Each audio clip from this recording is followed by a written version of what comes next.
Assalamu alaikum. There is a unique feeling that one experiences when given the lifetime opportunity of seeing the Kaaba for the very first time. This feeling may be more pronounced for a born Muslim, but it is an even greater experience for a revered Muslim who has become deeply fascinated by the idea of visiting the holiest Islamic site in the world. As a revered myself, I understand the longing to visit that place and offer numerous prayers and supplications for myself, my family, my friends, and the Ummah. It's important to know that Allah, by His infinite power, is present abundantly everywhere and can respond to genuine supplications. However, He has chosen this specific place as a special meeting point between Himself and humanity, just as He chose prophets from among the people instead of making everyone a prophet to Himself. Therefore, I feel a sense of excitement when I come across videos of people, especially new Muslims, rejoicing and becoming deeply emotional when they visit the house of Allah in Mecca. This stands in contrast to those individuals who sneak into the holy site with the intention of proving some vague points or creating non-essential videos merely to throw the Muslim public.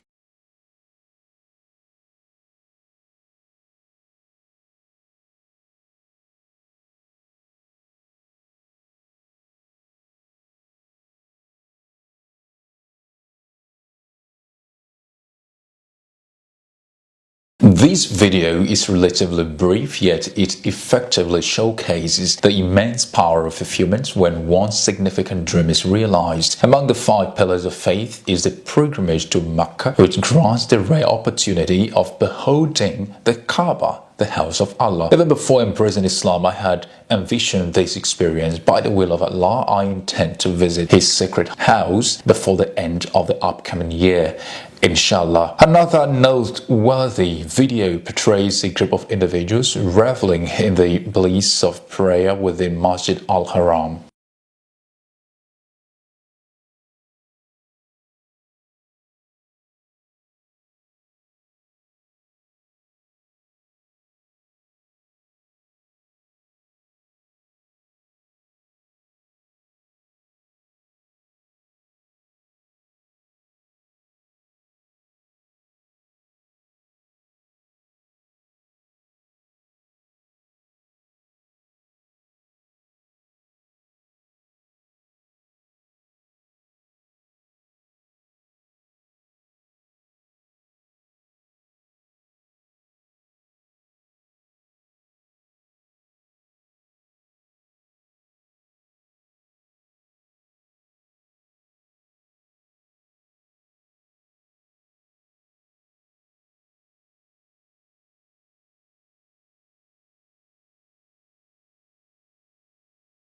The visit to the Kaaba holds a profound power of faith not only for new Muslims but also for non-Muslims who embark on their spiritual journey. Stepping foot in the holiest Islamic site can be a transformative experience, leaving a lasting impact on one's beliefs and understanding of Islam. For new Muslims, the opportunity to witness the Kaaba for the first time can be a deeply emotional and awe-inspiring moment. It solidifies their faith, reinforces their commitment to Islam, and serves as a physical manifestation of the spiritual connection they have developed with Allah, the God of all. It becomes a tangible representation of their journey towards embracing Islam, filling them with a sense of belonging and unity with the Muslim community. Similarly, for non-Muslims, when they watch videos of visits to the Kaaba, it can be a transformative encounter in a way that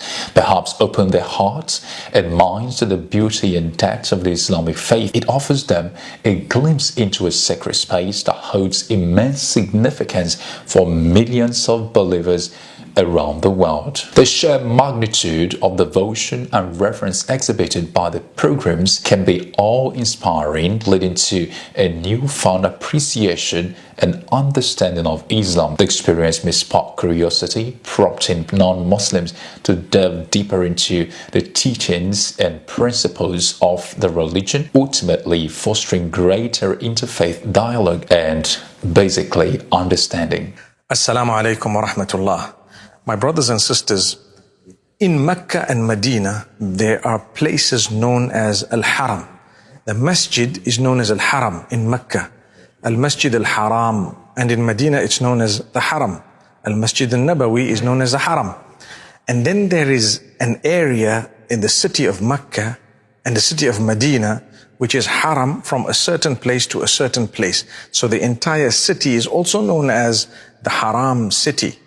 And then when a person enters Makkatul Mukarramah, they are taught to enter in the state of Ihram, which is also a haram state. So what is intended by this term haram?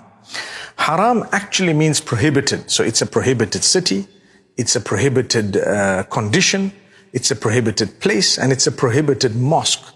What is prohibited in these things? If you take a careful look at it, there are certain things prohibited in the condition, in this masjid, in this area. That's the reason why it's called Al-Haram. And it's not a mistake. You know, people think haram and haram are two different things. People think ihram and haram are two totally different things. No, they're from the same root, referring to that which is prohibited, because certain things that are permissible in other places are not permissible in the haram. And certain things that are permissible when you're, in your normal clothing without the intention of ihram are prohibited in the condition of ihram. For example, the cutting of your nails, the cutting of your hair, in the condition of ihram, applying perfume, and a few other things. And when you come into the sanctity of that haram, and they call it al-haram as well, there are certain things you are not allowed to do. For example, you shouldn't be hunting in the condition of ihram, and in the haram itself, you don't kill animals, you don't kill the insects, you don't go to war with someone, you watch your tongue, you be careful what you say, what you do. All this is haram because you're in a place that is supposed to be filled with peace. And it's the highest level of peace. Everything should be at peace in that area.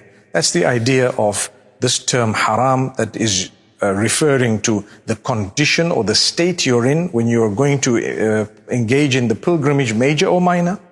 Similarly, the masjid known as Al-Masjid Al-Haram or Al-Haram, and similarly the place which is Mecca and Medina. The Prophet ﷺ says that these are prohibited places. So may Allah grant us a deeper understanding. I thought I'd just educate and remind, inshallah. Barakallah feekum. Assalamu alaikum wa rahmatullah. Well, let's draw the curtain here, open-minded people. Until next time, Assalamu alaikum.